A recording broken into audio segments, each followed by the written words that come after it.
Great webinar today. Definitely enjoying the final weeks of the summer, I guess, because it's already getting cold up here in Toronto, so you can tell that things are changing. However, uh, we're also looking forward to Global Convention in September, so that's I guess compensates for some good news. I have my friend and my colleague here, Amalia, who's a little bit under the weather, Yeah, but she made uh, um, the effort to be here with us today. yeah. Good morning, everyone, and welcome. Okay, great. I'll try to be as lively as I can. So, Excellent. Okay, so just before we start, just need a few seconds here. I'm just trying to put everything here together for everybody. Um, okay, excellent. Before we start, if you can just kindly let me know through chat if you can hear myself and Amalia, just letting us know that sound check, I guess, that the sound check is properly. If you can just kindly let me know that you can hear us, that'll be amazing. Just put through chat your comments, and that lets us know. Excellent. Thank you very much. There we go. It's a bit in and out. Sound is good. Okay, so I know that Amalia is having a little bit of sound issues, but if you do have some sound issues, do let us know, and we'll try to make the best of it. We've been experiencing a little bit of challenge with GoTo webinar and GoTo meeting as well.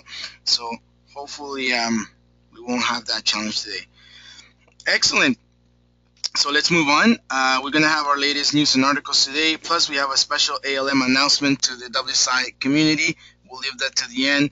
And I know that there's also some promotions that we'll be touching base. Amalia will be briefly talking a little bit about the promotions towards the end. But everything else, we're definitely very excited about this special announcement.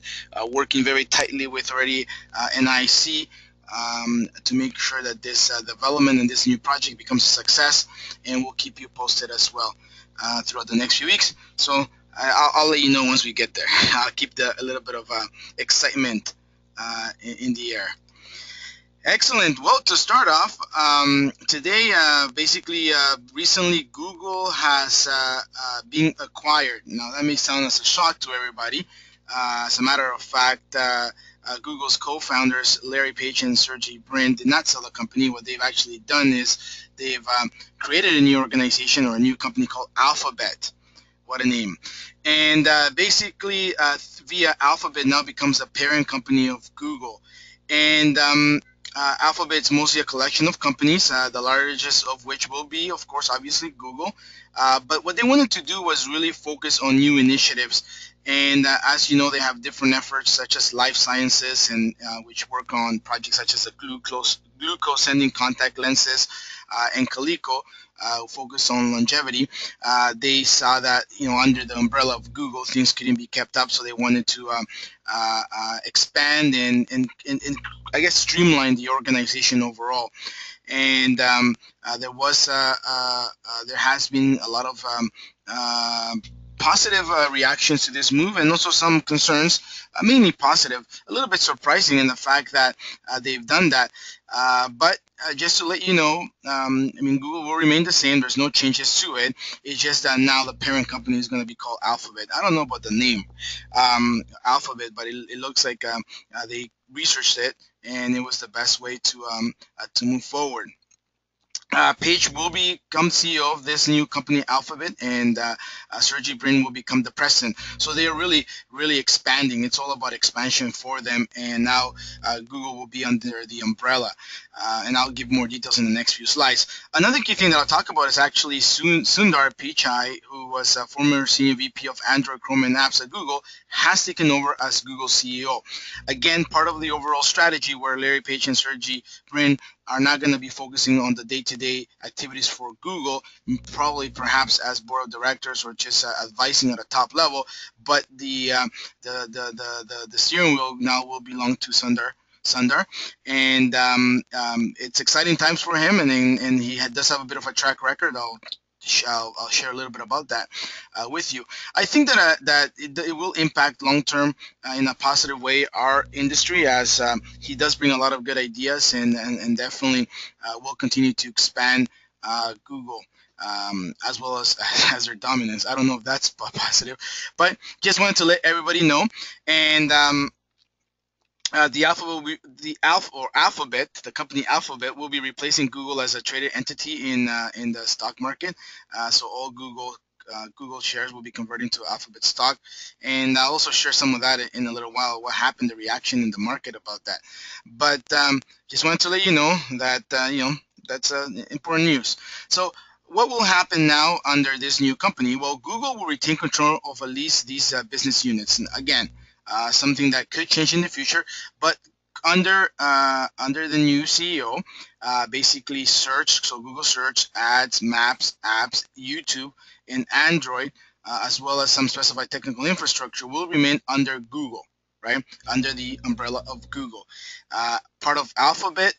So the parent organization, let's say, will be Calico, the folks who want to live forever, so longevity projects. Fiverr, as you know, Google has been a proponent of high-speed internet, so they're still working on these projects. Google Search, Maps, YouTube, Android ads, apps, I guess obviously go under Google, the brand Google. Google Ventures will focus on venture capital business. Google Capital Investment Fund. Google X will focus on auto-driving cars. Google Glass, Internet by Balloon, Moonshot. So all of that, those are important projects that they're working on around the world. And life sciences will focus on the glucose sensing contact lens people. So there's a lot of different things that are happening, as well as Nest, which are Google's, I guess it is a nest of ideas and projects that they continue to work on, such as smoke alarms, home cameras, thermostats, and connected home devices. And it's really, I guess, a hub for new projects and new ventures for Google, and they'll continue to work separately. Um, the only other thing that came interesting as a surprise was that YouTube, which has its own CEO, and as you know, it is now a fact that the YouTube, it is the second largest search engine. It will remain part of Google. It's not going to break up as its own entity, even though they have a great CEO in Susan. I don't know her last name, Washiki, I guess. Sorry if I mispronounce it. But they're still going to be working under Google, and perhaps in the future that will change. So just kind of a little bit about the hierarchy or the change in vision and infrastructure by the leading founders, Larry Page and Sergey Brin, and how they see this panning out. I'm pretty sure it does bring a lot. It will bring some changes, positive and some not so positive changes in the future. But just want to let you know, the ICs, that this is what's been going on around in the industry. Excellent. So who is Sundar Pichai? I wanted to kind of showcase a little bit about him in regards to why is he the new CEO of this Google as part of the division of Alphabet Inc. And basically, he's really going to be managing day-to-day operations. Both Larry and Sergey are turning over daily control of Google, and he's the new CEO. So just to know a little bit more about him, he obviously comes from an area called Tamil Nadu in the southern tip of India. He moved to the U.S. in 1993 to continue his studies, acquiring a master's from Stanford and an MBA from Wharton School of Business. Very well educated, very smart individual. He joined Google back in 2004, right around the time the company launched Gmail. Over the next decade, he's worked on a number of products which have very, very good effect on the overall growth of the organization. So he has been a part of that, I guess, human resource infrastructure, right? Talent bench, if you will, for Google. And he started working with projects such as Google Toolbar. He was a driving force behind the Chrome browser and Google Apps. And in 2013 was put in charge of Android, which he was spearheading and now working to expand into a full-blown mobile carrier. So he does bring a lot to the table, and I am pretty sure there's going to be innovation, there's going to be direction as well. As an individual and as being in charge of Android, he's been depicted as an effective and reliable manager, able to navigate and get the best out of a complicated corporate structure such as Google, quietly maintaining and improving the company's most valuable assets. So flies under the radar, it's not a flamboyant CEO, but definitely well educated. Has a good track record, and we'll see in the coming months how well he starts performing, and as well, how the co-founders really start letting go of that control for Google. So I just wanted to share that with you about this announcement by Google. The him as a CEO actually, I believe it was announced last night, or yeah, I think it was yesterday. And as a result, if you do own Google shares, this is what's going to happen. So yeah, as of yesterday, 4 p.m., the shares were kind of up, were kind of moving along, and as you can see, where they're projected to grow. So it looks like it's been taken as a positive note from Google of making this whole shift. And again, it's really about specialization, and also as well as having uh, having both co-founders focusing on different projects, and handing over the reins to a new professional president or professional manager, right? So it's part of the evolution of an organization. um, Excellent. Amalia, I think this one is your piece of news in regards to Google Mapmaker, which has been a bit of an issue in the past few weeks, and we've kind of discussed it here. Discussed it here in regards to that. So maybe you share some news about it. That's right. Absolutely. So Google Mapmaker backup is basically in 6 countries and obviously more to follow up. Right now there's Bangladesh, Brazil, Canada, India, the Philippines, and the Ukraine are the first that are rolling out. Basically, after several months hiatus triggered by hacking and racist map references and other online mischief, as we've discussed in the past, Google finally recently announced that the Mapmaker would be reopening in August. As of this week, editing is back in the 6 countries, as I mentioned above. Once again, Bangladesh, Brazil, Canada, India, Philippines, and Ukraine. And as I previously explained, Google will substantially rely on selected regional lead moderators to review the edits, though it will continue to do some automated and human moderation in-house. In support of the new approach, Google previously advised and quoted that they quoted this, we have come to the conclusion that all the defenses available, keeping our maps clean, in the interest of the community of well-intentioned users, is among the most reliable and fast. They are reopening the Mapmaker as of yesterday, as a matter of fact, and is a part of a phased reopening that will continue over the course of this month and presumably beyond. It's not clear yet how long it will take to get the Mapmaker back up for all the regions and countries, but it is in the works. Armando, did you want to add to that? Yeah, I think the only side note to add to Armando? yeah, the only side note to add to this from my perspective is that, look, it just brings everything to reality that even Google gets hacked. So whenever you have your client site that gets hacked, Mhm. just remind them that, look, even a huge organization with their own data servers and their own probably data server farms, they get hacked. So this was a big negative PR piece for Google, where they got hacked. Well, it was about 4 or 5 weeks back, right, Amalia?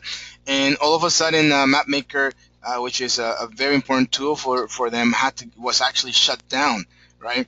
And little by little, now they're recuperating. And this happened about 4 or 5 weeks ago, so it's taking them a while. So next time you're we don't like our client sites to get hacked. It's not good. It's bad for business. Sometimes it can be a bit of a pain in the butt, and then you have a disgruntled client.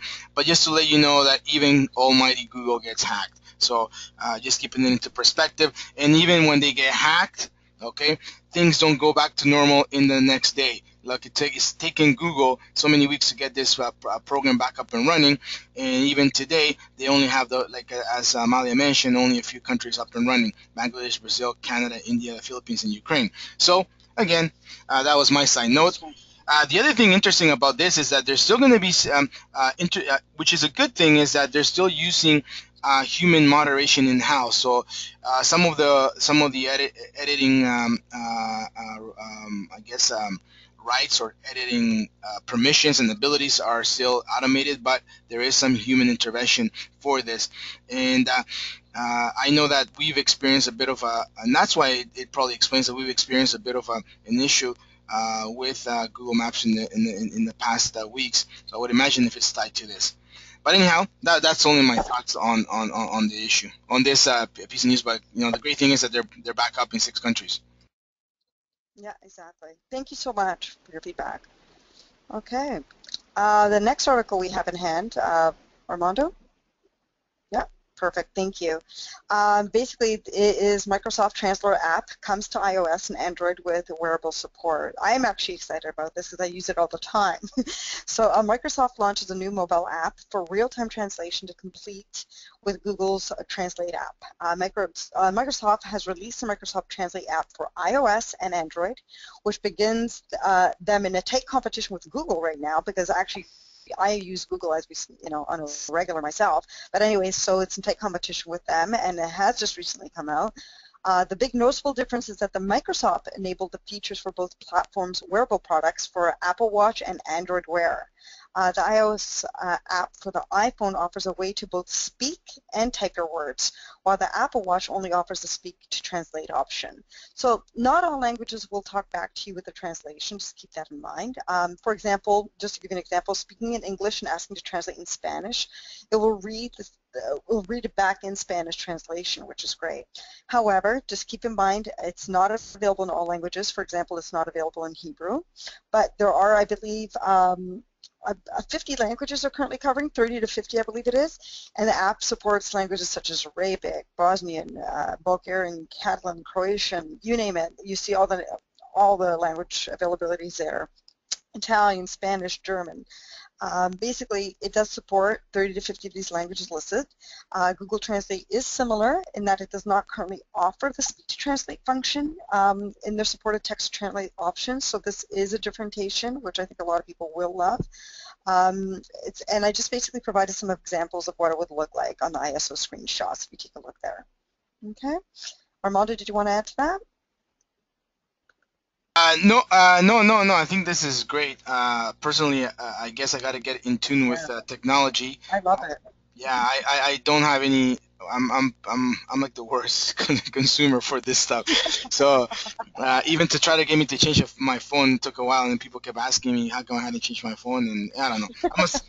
Even though I'm in technology and in marketing and digital marketing, which is an exciting space to a vertical to be in, when it comes to being a techno person or a gadget person, I'm like the worst. So I guess I'll be looking towards seeing your watch and how how everything works. I mean, I went to the store yesterday and I saw all the bio wearables that you can do, and I was like, oh, cool. But then when I saw the price tag, I was like, okay, no, I'm not buying that. So, wrong person to ask. But no, it's exciting that these things are happening in different languages, and we'll see. This is really a battle between Microsoft and a little bit of Apple there, because as you mentioned, there are some differences, but it's great. It's great overall for the Yeah, average consumer. Sadly enough, I'm not one, but yeah, that's great. Thank you, Amalia. And just rolling into that, thank you. a segue into it. Um, I we always talk a little bit of I don't. Google has a lot of news all the time because of obviously a big organization and a lot of things happening. And I do obviously believe that Google AdWords is a great way of advertising. But sometimes you work with clients and you hit a plateau and you know that you're not getting any more traffic from Google because you probably hit the max, or you don't want to pay for more if you're doing any paid search on Google, and you may be trying out different things such as advertising on Facebook, which LinkedIn, which are great avenues. And I will tell you, we continue to in this webinar, we continue to always recommend to consultants try Bing Ads. So interestingly enough, there's a great article by Search Engine Land in regards to, and actually by an actual study called by a report by a company called AdGuru, which actually shed some light into Yahoo Bing paid search performance metrics. And we've been talking about in the past few months as how Bing, Microsoft Bing as a search engine, they're doing different things to kind of continue to increase their market share in the U.S. and North America and worldwide as well. Obviously, the U.S. being a prime market, and so far they've kept 20% of U.S. search market share in the last few months, holding up till June. So it's interesting to find that. That if you are working with a client that has been doing some Google AdWords for over a year or 2 years, or and you're finding that you're not getting the results, or you've maxed out and you are looking for more traffic, more ways to kind of fish for leads, for results, you know what, this report is very good. As a matter of fact, based on this, it's a very extensive report by AdGuru. Unfortunately, I haven't downloaded. I'll probably download it after this webinar. And if any of the ICs wanna have a copy, do let us know. You can email us. I'm gonna try to see if I can actually also put the link here for everybody. So just give me a few seconds here. And the key thing about this report is the fact that 8% of the advertisers in the shopping and classifieds category who advertise on both engines saw a greater click-through rate on Yahoo Bing. And I'm going to show you that. Now, again, the thing about Bing, it's not like you're going to stop your Google AdWords and just switch all of your efforts 100% to Bing. Bing, like anything, like any new campaign that you're doing for your client, or that you're implementing for your client, it has to be tested. So we always recommend that you should be testing, do a 3-month test. It gives you 90 days, gives you a good amount of data, historical data to derive to a conclusion whether it works or not for a client. However, this is a pretty extensive study. Based on this, like I said, 80% of advertising in the shopping and classified category saw a greater click-through rates. The number was 16% in the travel category and 16% in automotive category. So again, 3 areas where they saw an increase or higher click-through rates. Now, the report said that this was due to more favorable position of ads in the Bing search results compared with Google. Okay. Another interesting piece of information in regards to this is that 1 in 5 retailers, or 18%, that advertise on both Yahoo and Bing and Google AdWords in 2014 experienced a higher click-through rate on the Yahoo Bing network. This includes some major advertisers such as JCPenney, Sears, Macy's, Best Buy, and Kohl's. So there's some big companies that are spending a lot of money and are doing their research. So there is some gold there in Yahoo Bing. More highlights of the report: the cost per click on the Yahoo Bing network was 42% less, and that's not new. We've always, said in this webinar in our team that your cost per click is going to be lower with Yahoo. And Yahoo Bing network. And among the 6 verticals studied, there was nearly double and sometimes more than triple the competition on Google versus Yahoo. So less competitive. The only challenge, obviously, with Microsoft Bing or the Yahoo Bing network is that they're also limited in number of visitors or number of traffic that happens, right? So you have to really be very competitive as well, and it's not limitless. It is a limited amount of traffic that you can generate, right? Because there's less, the search, the 20%, there's only 20% of the U.S. search market, right? That's in the U.S. So just give me a quick second. Let me see if I can just, let me go back. Just give me a quick second. I'm going to share my screen again with you. But I wanted to share this link with everybody because it's also good.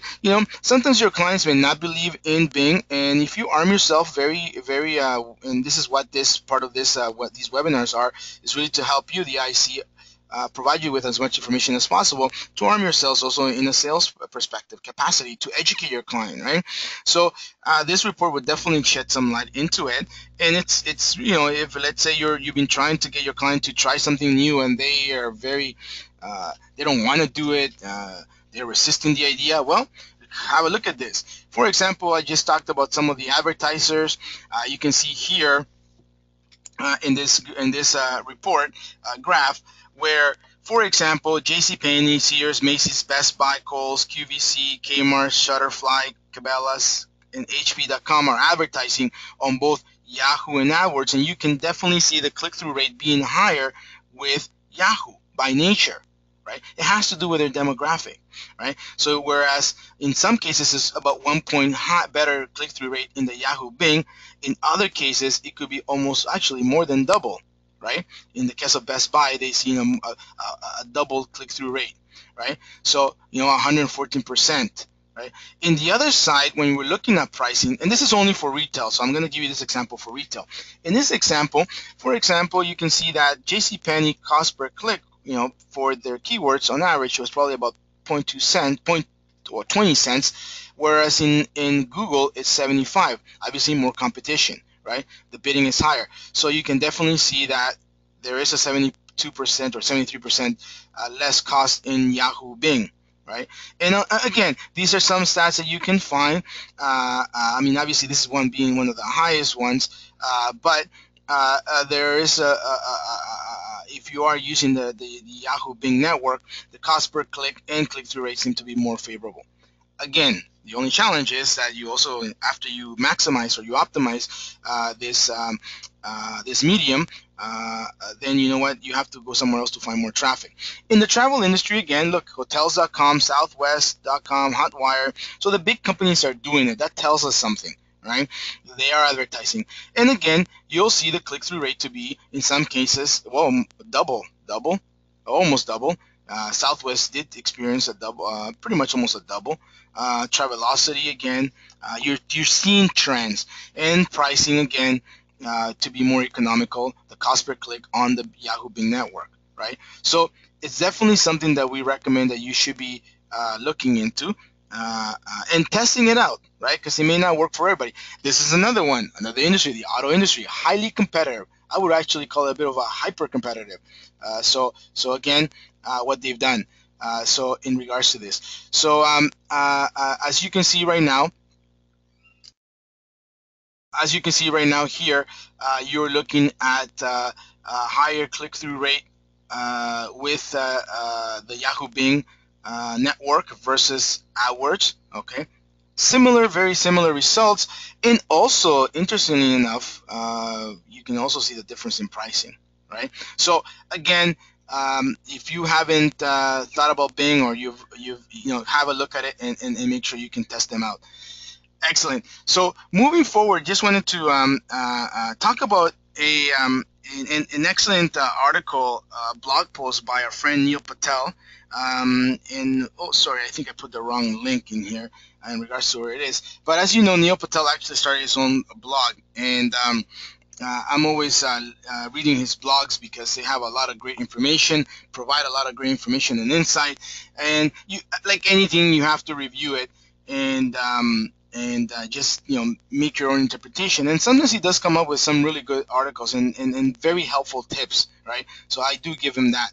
And this one in specific has to do with Google operators, right? So what is a Google operator? Or a search operator.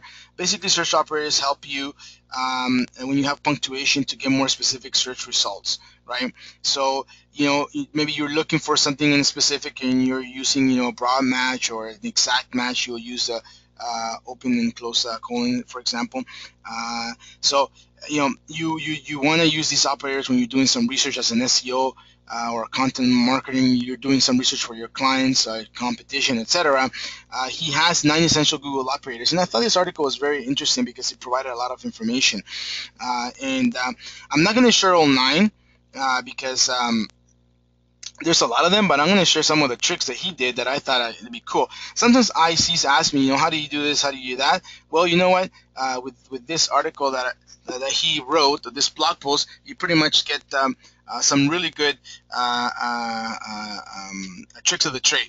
So the first one that he talks about, let's say, for example, you are looking for the power of the minus sign. So if you're looking for, let's say, something to do with matrix software or haircare products or math, and you want to avoid just getting results from the movie, you would add, the keyword on the Google search bar, matrix space minus movie. So what it does, it pretty much cleans up all of your search results and will give you only results that have to do with everything but the specific movie, right?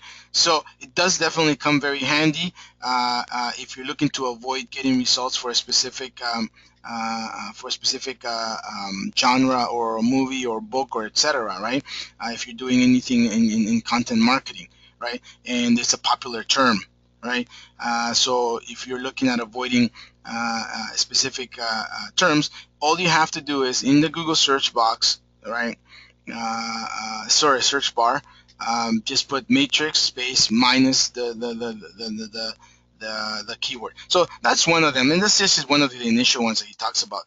Um, Now, starting really going into it, looking at more deeply into the Google operators, this is where I'm going to probably share more information. Oh, and here's a link, by the way. It's on Neil Patel's blog. He shares nine. I'm only going to share about 5 of them because they're all very long. But I wanted to share this because sometimes you're looking for information and you're trying to fine tune your search or doing some competitive analysis. So the first one is you want to dig into any domain name. So if you want to explore a particular site, and for example, the first one that I'm giving you here, and you want to see all of the pages, perhaps all of the results that come from this from a specific URL, you will type in on the Google search bar site colon www.wsilm.com. So just give me a quick second, and we're going to actually do this. I'm going to just pause for a second. And I'm going to bring my screen up again in a second. Uh,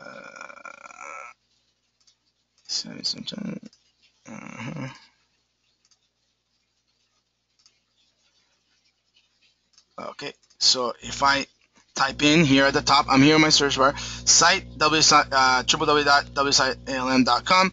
It's going to give me all of the results for our website. Right? So if you want to know, maybe sometimes it's very hard to find out how many pages on a website. You can kind of just use this, and as you can see, it gives me 10 results. So you're looking at about 100 pages, right, in our website, right? At the same time, you know what? You may want to look into a specific folder. So the other example that he gives is that you can actually look into a specific folder if you're trying to find information from a blog. So, for example, let's say you're doing some competitive analysis or competitive research, and you stumble into a site and you want to know all of the postings within a specific blog, for example, or a folder. So the folder would be this, right, or a directory, right? You would type in the site colon http colon wsilm.com everything, or you can just do it like this, and then you would forward slash the name of the folder, right, and then and you get all of the different pages that are coming up for that specific folder, right? So if you want to know, so let's say we kind of rename our blog. So if you're looking at a blog, you know, it gives you that. Right? So we kind of had to rename our blog, the structure for our blog, because we're testing stuff. So you can see that you can search directly into a folder and see what are the pages that are relevant. So let's say you're looking for an e-commerce and you want to know all the products in the category. You would do the same. Just find the subfolders or specific directory, and you can definitely will get all of the results that are being indexed. Now the only thing is that these are pages that are indexed. Right? If the website that you're looking for doesn't have a proper indexing mechanism through their Google Search Console, Google Master Tools, it may not show up, right? But this is a very cool tool, a cool operator to use, which is the site colon, right? Okay. So that was one of them that I wanted to share with you, and definitely a very powerful one. The second one that I wanted to share with you is what they call when you're looking for a specific title topic. So when it comes to promoting content, you often need to find other content on a specific topic. Alternatively, you may need to find a certain type of article. So just like the site operator, you can append a search after the colon. Google will only return results of the pages that have the search in the title. So let me give you an example of the in title operator. In this case, I'm using in title colon digital marketing agency. So let me just give me a quick second and pause again, so that way I can share my screen. So the other day, I was doing a little bit of snooping around on my own, and I wanted to find out. Let me go here. In Toronto, I wanted to find out. Okay, who in their title tags are using Digital Marketing Agency Toronto. This was just for my own my own research. And Google right away brought in the title Digital Marketing Agency Toronto all of the following. As a matter of fact, it even picks up some paid search as well. But as I scroll down, and also picked up Google Places. It picked up all of the companies that are using in their title tags Digital Marketing Agency Toronto. They're actually optimizing for this keyword, right? Digital marketing. So you can see that in Toronto, this is one that's the other one. Just for an example, let's use another one. Inbound Marketing Toronto, just so we can look at the competition. So for Inbound Marketing Toronto, there's this company called Meetup.com, powered by Search Engine People. They're also a major competitor here in the Toronto GTA area. So you can see who out there is doing some. They're optimizing their website primarily for the keyword Inbound Marketing Toronto. So it's also good for keyword research if you want to use it. It doesn't necessarily mean that they are ranking very high, but it pretty much tells you that these are the people that you should be kind of watching out for, right? That they're very, very into that specific keyword. So let's say if we go, this is very interesting. I'm gonna try a new one, Adaptive SEO Toronto. Oops, I bet you. Oh, look at us. We're here, but that's paid. So here is adaptivemarketing.ca. Oh, look at that. No WSI. So if I was a WSIC, I'd be optimizing for that. Now let me see if I adaptive SEO. Let me see if I put it together. Nope, nothing.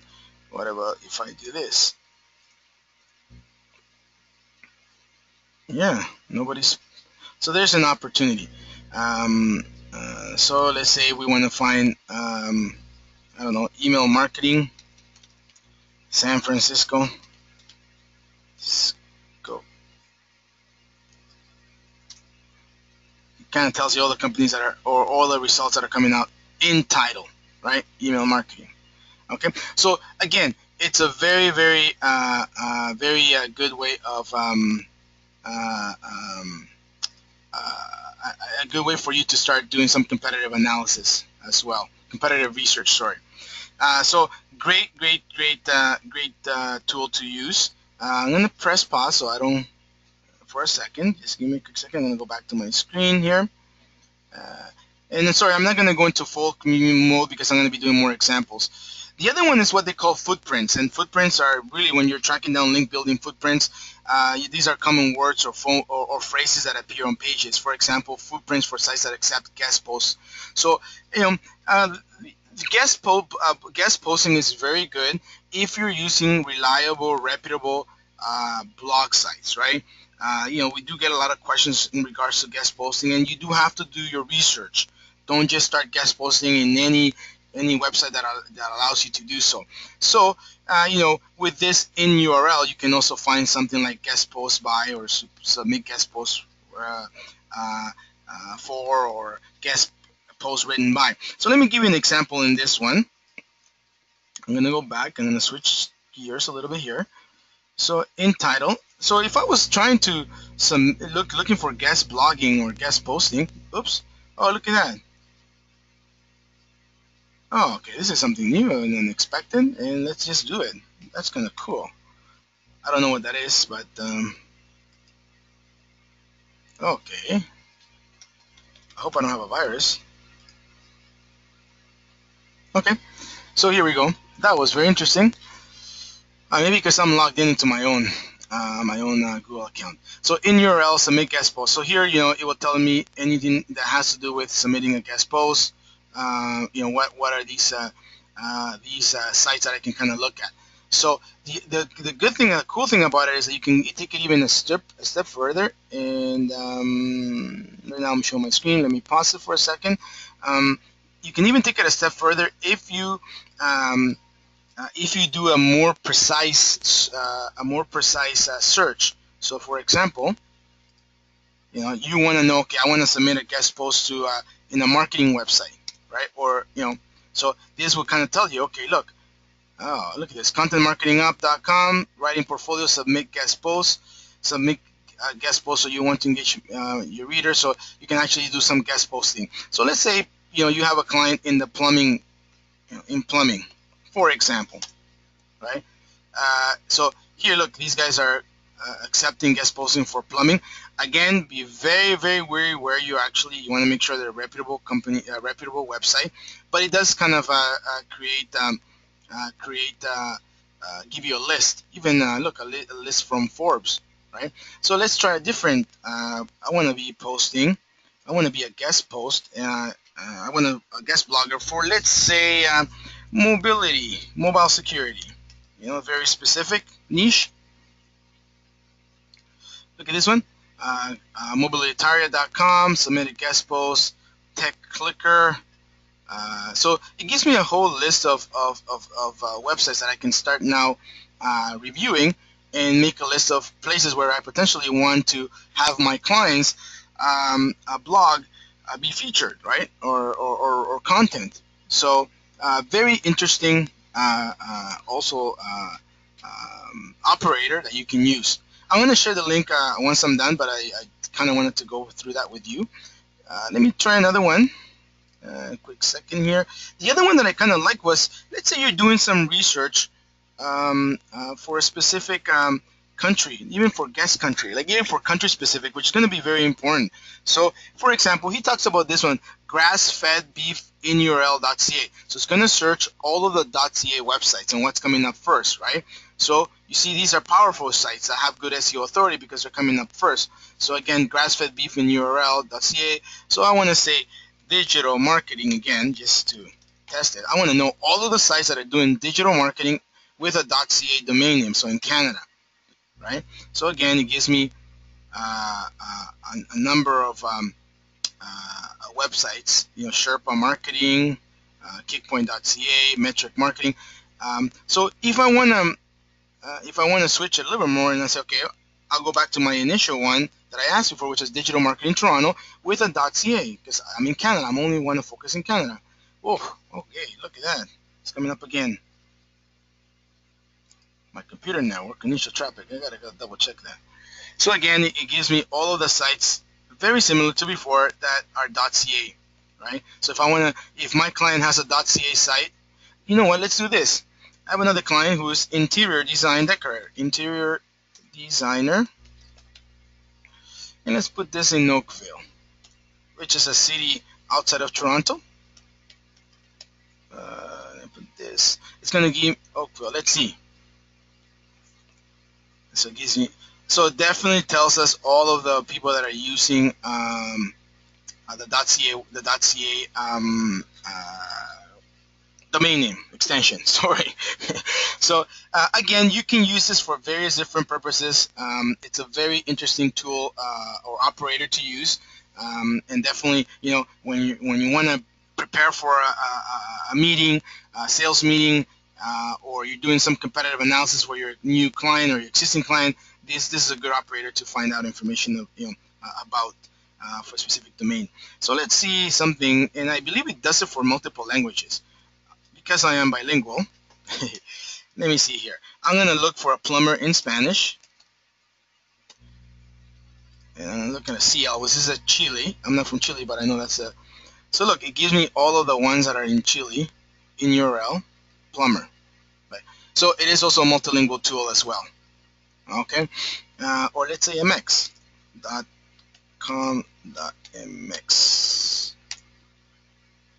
Again, it gives me all of the so again, it's very cool operator to use. I'm going to pause my screen and I'm going to take you to the next one that I did. Okay, so that's a country-based one. So here we go. Now the other one is thinking that you're looking for a specific, has to happen to you when you're looking for a specific post, but you can't find it. Maybe you remember 3 or the 4 words of a phrase, but that's not enough. So you use the wildcard. So for example, the wildcard is basically the little asterisk, right? So I'll give you an example: top marketing books and top marketing resources. So let's go back here, and I want to know what are the top digital marketing or internet marketing books out there. Let's make it even internet marketing books. So it gives me, holy, okay, this is interesting. I'll check what happened after.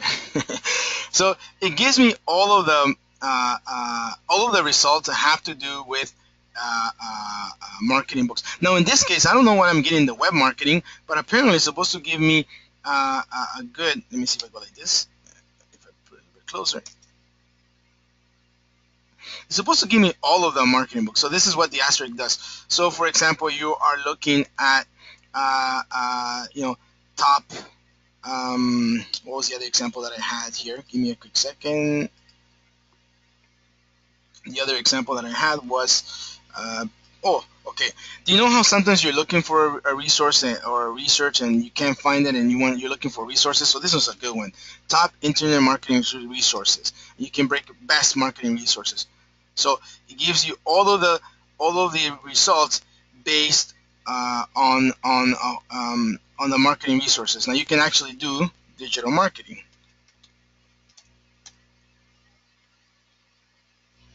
Okay, this can also help you for content writing, right? Why? Because for example, if I go to my plumbing, and I'm looking for content, right? I can actually just go and find out, okay, what are people writing about, right? What's at bestplumbers.com? What's in their blog? You know, what's at Beacon Plumbing? So it is. These are tools that you can use for your clients when you're doing your content marketing or your content calendar planning as well. Okay, so that was one that I found was cool. Again, I'm not going to go through all 9, but I thought that one was a good one.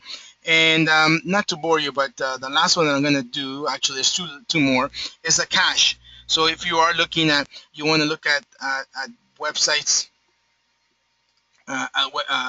cached websites, and this one actually you have to put into the actual browser bar, and you want to look at, how a website looked in the past. So it definitely tells you what's the cache. This is Google Cache of ReinhardTrails.com. It is a snapshot of the page that appeared on August 9th. So the last time Google actually cached this website. So again, you can use the one that you have to use from here is hold on a second. I'm just going to explain to you which one we have to use. You have to use the operator. The one operator will be cache. So let me share my screen here. This is a little bit, I'm toggling back and forth. I don't want to make anybody go crazy. Give me a second. So you put it actually on the bar. So you put cache www.reinhardtrailers.com, and it'll give you what the website's got. So let's try another website. Let's try one of our other clients that we're working with, pulsesecure.net. I want to make sure, and it pretty much tells you when was the last time that the snapshot how it appeared on August 9th, which was 2 days ago, the last time they cached it. So in some cases, if the website's been down or no longer in existence, you can actually go back even further. But it gives you that ability, or that web cache ability. Okay. Excellent. And the final one, just to finalize this article, which I'm going to share the link, is the related. So the related search operator, and I'm going to share it with you. The related search operator can come in really handy when you want to find similar content or similar sites that cover a lot of similar topics. So there's two ones that I wanted to share with you.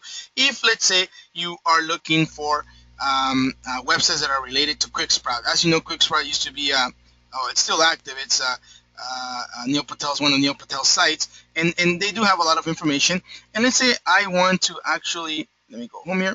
I actually want to look at sites that are related to, similar content to QuickSprout or that feature QuickSprout. Obviously his sites will come up. Neil Patel, Search Engine Land. Social Media Examiner, so this one focuses on social media. Search Engine Journal, as you can see, these are the ones I typically read. Top ranked blog. So if you're interested in a specific topic and you know the website and you want to find more about it, then you know what? This is a great way of doing it, finding very similar information. Okay. So let's see how it looks with ours. let's see, WSIILM.com, just for purpose of exercise. Okay, look, there's all these WSI websites that come up. Okay, let's see if I do a parent head offices, WSIWorld.com. See, it just gives me a list of all of the sites that are relevant to this specific URL. Okay, now if you want to take it a step to the next level and you want to actually look at similar content, so this is a good one and I'm going to share with you in a second. So for example, let's go to WSIWorld.com.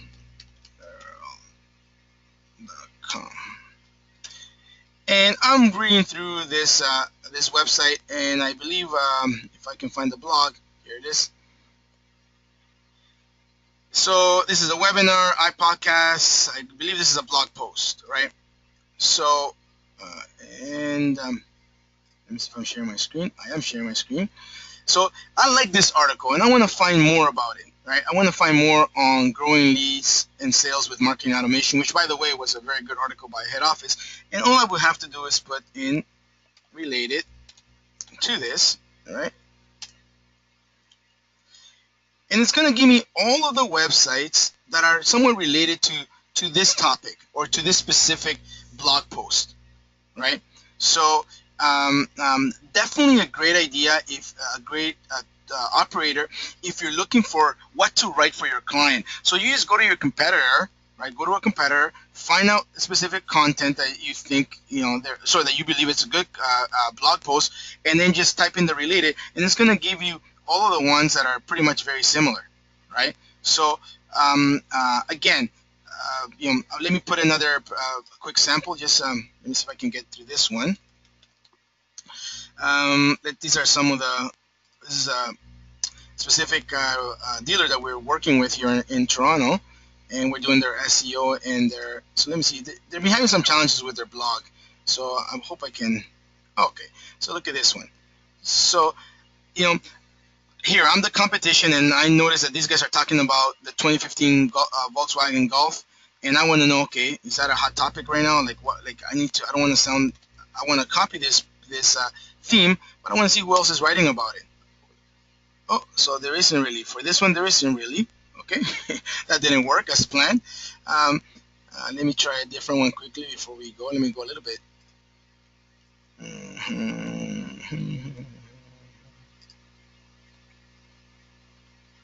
Okay. And again, it could be also related.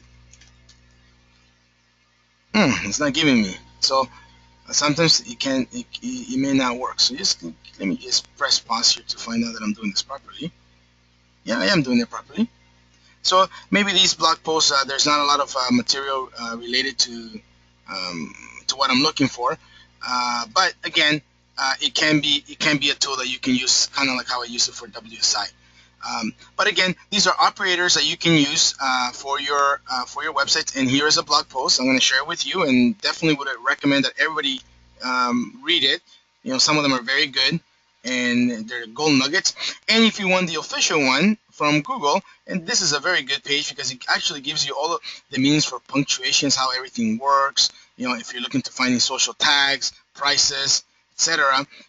Here as a search operators, you can definitely use all of this stuff. It'll definitely help you. Okay, excellent. I hope this is proven to be very helpful. I know that I was toggling back and forth from screen to screen, and it can be a little bit of a pain when you're doing a webinar, but I definitely wanted to share that with you from our friend here at Neil Patel Quick Sprout. If you have any questions, definitely feel free to email us on this topic. Okay, so our big announcement, and definitely something that we've been working with, in specific our team and one of our partners, consultants with WSI, one of the internet consultants that work very closely, who is a partner of us. We've been working very hard to get this, and now ALM is a certified Pardot consultant. We are now providing Pardot marketing automation implementation, as well as digital marketing services associated with that implementation. and pretty much expanding our wings a little bit more further from HubSpot, which HubSpot obviously offers inbound marketing, which is a great thing. But Pardot is definitely will offer a new opportunity for WSIICs. We're very excited about this. Definitely will. Right now, our goal is to become a certified Pardot partner, and definitely will bring a lot of leverage from Salesforce's experience, expertise, branding, network to now bring to the WSI ICs. Now, what does that do? What is the value? Well, number one, new opportunity for WSI ICs when you're out there and you're dealing with, mid-sized to larger enterprise companies that are working with Salesforce, and they have a sales team. They do have the .com or Salesforce.com, Salesforce automation system working with them, or CRM systems, and they are looking specifically at tying in their marketing. Well, through Pardot, we can do that. So it allows the WSI consultant now to work with higher end clients.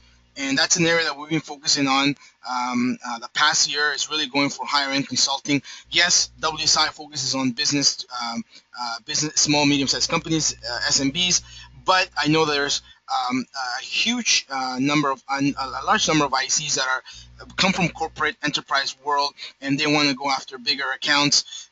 So to do that, we also are very supportive of that, and we've armed ourselves.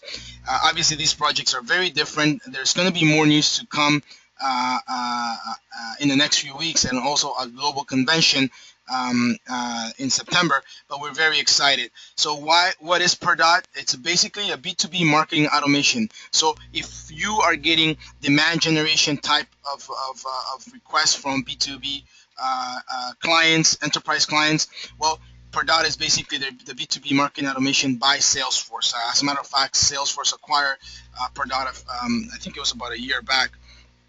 So we're very excited about it.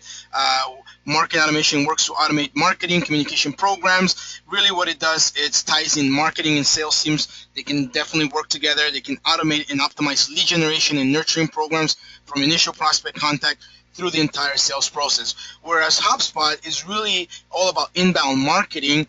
The plus line about Pardot is that it basically integrates into a sales automated tool, right, such as Salesforce.com. So what would it do? Well, basically some of the highlights that it can do for your clients is make easy integration of email marketing, reporting technology, and lead generation and nurturing efforts to create a true sales ecosystem. So Pardot basically ties in very nicely to Salesforce. So it allows you to, if you come across a client that's using Salesforce and you're trying to identify what areas you can assist them, basically we found some success with HubSpot, where there's a lot of users or companies that signed on to HubSpot, but they're not using it properly. And after a few months, they're trying to give up on these tools because they don't know how to use it. So here you go as a WSI consultant with the help of ALM. We can definitely assist you in doing auditing, configuration, and actually driving digital marketing solutions through these tools and software, right? So the client can integrate everything into their sales ecosystem. Some of the things that you can do with Pardot is basically what they call lead scoring and grading, prospect activity tracking, lead nurturing, forms and landing pages specifically tied into Salesforce, closed loop reporting. So definitely it's a higher end solution for larger companies. Again, our focus at ALM is to provide the IC community with the tool, the systems, the knowledge, the know-how, the people to help you go out there and continue to grow your business. And this is an effort that we've done, that we've invested time, energy, and our efforts to make sure that we can provide you with the latest. Now, more to come in the next few weeks. This is just the announcement. We're already working with an IC in pilot projects, and as we continue to roll this out to the IC community, we'll keep you posted. So, you're not limited now with what you can offer to your clients. It gives you a bit of more breadth to it. So very excited in working with with Pardot. As well as, just to let you know, we also do work with Marketo. That's another certification that we'll probably be getting probably early next year. Right now, our focus is on HubSpot and Pardot, but we do have the expertise in-house to work with Marketo, definitely we can provide that to the IC community. So, giving you the tools for you to continue to grow your business. Again, ALM, very excited to be part of the WSI network and continue to provide services to you. More to come in the next few weeks. Amalia, sorry, I know I went a little bit overboard. Not sure if you have any questions. I know Amalia has been talking to some ICs about our promotions for this month. If you're interested to learn about our promos, Amalia? Yes, yeah. I just want to quickly touch base to remind everybody that we do have a promotion running to the end of the month, which is August 31st. Keep in mind that our promo is for a 5-page website ranging at $900 with the free LSEO setup. We're also including the responsive for free and a 50% off blog module. So please definitely contact us if you have any questions, and we would love to help you. Okay? I look forward to next week, and thank everybody for joining. Yeah, thank you everyone for joining. I know that there are some questions here, and you know what, Mark, Brian, Heidi, will definitely send you answers. I'll have Amalia provide you with an email answers, and just because we went over time. But thank you very much for joining us, and we look forward to our next episode next week. Take care. Bye-bye.